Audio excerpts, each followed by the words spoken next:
Download कर स्थापित करें। ये भी अपन को डाउनलोड नहीं करना है, जैसे आपके चार्ज अधिकारी आपको डाउनलोड करना है।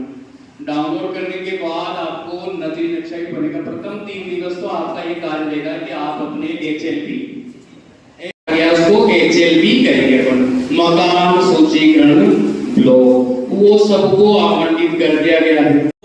HLO ऐप डाउनलोड भी नहीं करना है और उसमें किसी भी तरह का लॉगिन का भी प्रयास नहीं करना है जब तक आदेश नहीं हो जाए।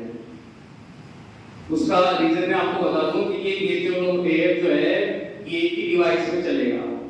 किसी भी डिवाइस में आपने उसको लॉगिन कर लिया है, अन्य डिवाइस में नहीं चलेगा। आपने इसको अनइंस्टॉल भी कर दिया है, फिर इंस्टॉल आप लॉगिन कर भी नहीं पाओगे। के अंतर्गत आवंटित प्रत्येक मकान सूचीकरण ब्लॉक का अपने प्रगणकों के साथ भ्रमण करें तथा चार्ट अधिकारी द्वारा उपलब्ध कराई गई जानकारी के अनुसार उनकी सीमाओं और प्रमुख स्थलों की पहचान। जानकारी देने से मना करता है तो ये दंडनीय अपराध है। गोपनीयता को भंग करता है, निजता के अधिकार को भंग करता है, तब ये दंडनीय अपराध है इस स्थिति में। और तीसरी बात के साथ जो है आपके पर्यवेक्षक महोदय भी रहेंगे और ये डिसाइड हो जाएगा कि आपकी HLP यहाँ से यहाँ तक है। उसके बाद आप नजरी नक्शा बनाएंगे। HLP 1 2 3 4 जितने भी आपकी HLP जो आपको नियुक्त किए गए हैं तो वो आपके पास मैसेज आ गया है और सुपरवाइजर साहब के पास भी मैसेज प्राप्त हो गया कि आपके जो कौन सी HLP वाले प्रकरण आपके अधिकार है।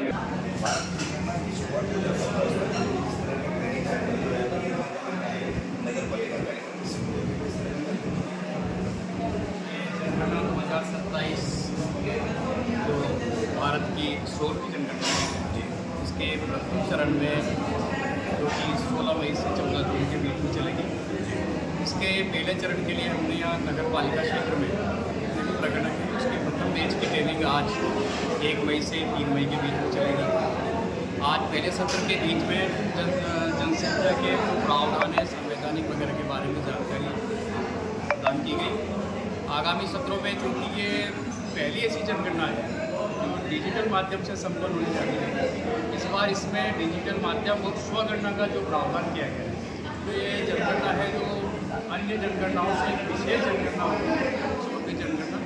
तो यहाँ पर जो नगर क्षेत्र के प्रगणक सुपरवाइजर हैं उनको 3 दिवसीय प्रशिक्षण दिया जा रहा है। लगातार होगी, 3 दिन की ट्रेनिंग होगी, उसके बाद भी door to door house to house ही जाएंगे। ये प्लानिंग कैसे है?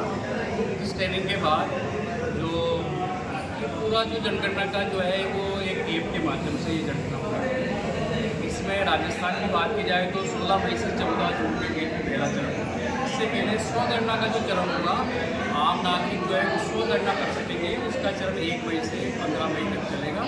तो इसके माध्यम से भी लोग स्वगणना कर सकते हैं।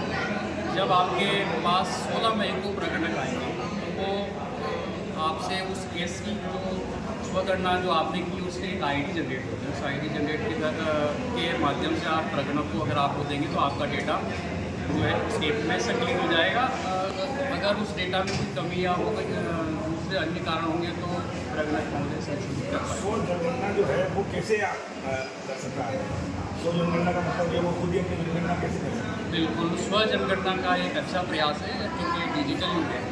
तो इस बार सरकार की मंशा है कि स्वयं जो है वो जानकारी, जितने जो प्रश्न हैं उनकी जानकारी स्वयं प्रदान करें। इसके लिए पोर्टल बनाया गया है। उस पोर्टल पर लॉगिन करके मोबाइल नंबर से मुखिया के नाम से लॉगिन और जो उसमें प्रश्न पूछे गए हैं उस प्रश्नों को भरेंगे जहाँ तक उनकी जानकारी से। जब प्रकटक उनके घर पहुँचेंगे तो वो ACID उनको प्रोवाइड कराएंगे प्रकटक को। ACID के साथ अगर प्रकटक को लगता है कि उस डेटा में संशोधित करना है तो संशोधित कर देंगे, अन्यथा वो उसके कार्यक्रम का नगर पालिका द्वारा हो रहा है कि ये जनगणना में ग्रामीण शहरी निकाय का है और शहरी निकाय के जो जनगणना चार्ज अधिकारी होते हैं वो PO होते हैं नगर पालिका के, तो उनके द्वारा ये कार्यक्रम है।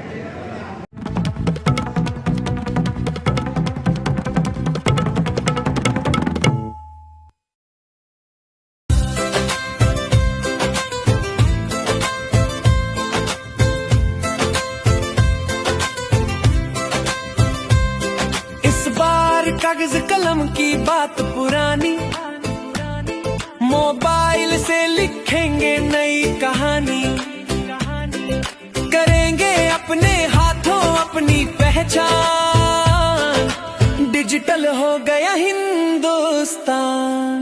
हमारी जनगणना हमारा